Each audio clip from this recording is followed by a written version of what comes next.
Originellement, l'ILOS a toujours été pensé finalement comme un tiers-lieu, puisque à travers l'offre éducative que propose l'ILOS, à travers les différentes ressources que recouvre cet endroit, nous avons toujours essayé à un moment donné au niveau du Grand Parc de capitaliser ces ressources-là, d'essayer de poser des mots sur les ressentis que pouvaient avoir les gens quand ils étaient confrontés à la nature et essayer de relier ça avec tous les enjeux de la transition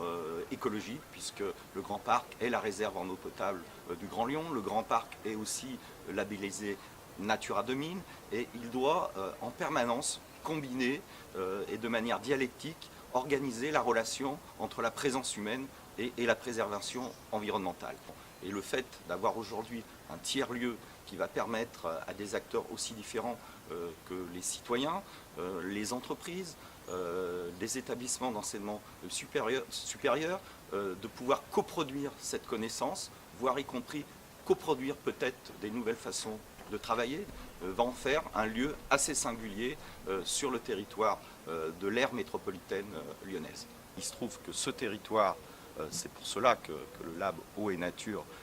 a été imaginé, est aussi un territoire que l'on considère au Grand Parc comme un territoire apprenant. C'est-à-dire que l'ensemble des visiteurs qui viennent spontanément sur le site de l'ILOS vont pouvoir être confrontés à la possibilité d'expérimenter des choses, à la possibilité d'acquérir des connaissances. Le Lab Eau et Nature va aussi s'adresser à un certain nombre d'autres acteurs, acteurs de l'enseignement supérieur notamment, puisque beaucoup d'établissements sont déjà partenaires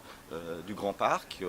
et profitent des ressources du Grand Parc, là aussi pour compléter et pour agrémenter de manière expérientielle les connaissances académiques qui sont dispensées dans ces établissements. Un certain nombre d'entreprises pourront être aussi, elles, intéressées pour essayer d'expérimenter, pour essayer d'innover et de proposer dans des domaines aussi divers que la mobilité par exemple,